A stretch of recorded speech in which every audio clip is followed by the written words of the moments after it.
गांव के एक कोने में एक काला और सफेद कुत्ता रहता था जिसका नाम था शेरू। शेरू कमजोर और लाचार था। गांव वाले उसे देखकर अक्सर हंसते या नजरअंदाज करते। बच्चे उसे डराते और पत्थर मारते, लेकिन किसी ने कभी उसे खाना नहीं दिया। शेरू हर दिन भूखा और तन्हा गलियों में घूमता।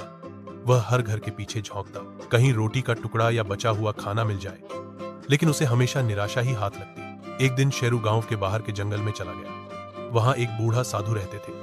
साधु का चेहरा शांत और दयालु था। शेरू ने हिम्मत करके साधु के पास जाकर बैठ गया। साधु ने उसकी पीड़ा भरी आंखों को देखा और मुस्कुराते हुए कहा, तुम बहुत दूर से आए हो छोटे दोस्त, क्या तुम्हें कोई खाना देगा? साधु ने अपने बैग से रोटी का एक टुकड़ा निकालकर शेरू के सामने रखा। शेरू ने धीरे धीरे उसे खाया। उसकी आंखों में पहली बार राहत और आभार झलक रहा था।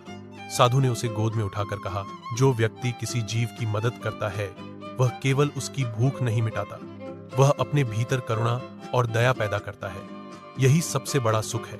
शेरू रोज साधु के पास आने लगा। साधु उसे खाना और प्यार देते। धीरे धीरे गांव वाले भी बदलने लगे। उन्होंने देखा कि जो लोग जानवरों की मदद करते हैं उनका जीवन शांत और खुशहाल रहता है। बच्चों ने भी शेरू के साथ खेलना शुरू किया।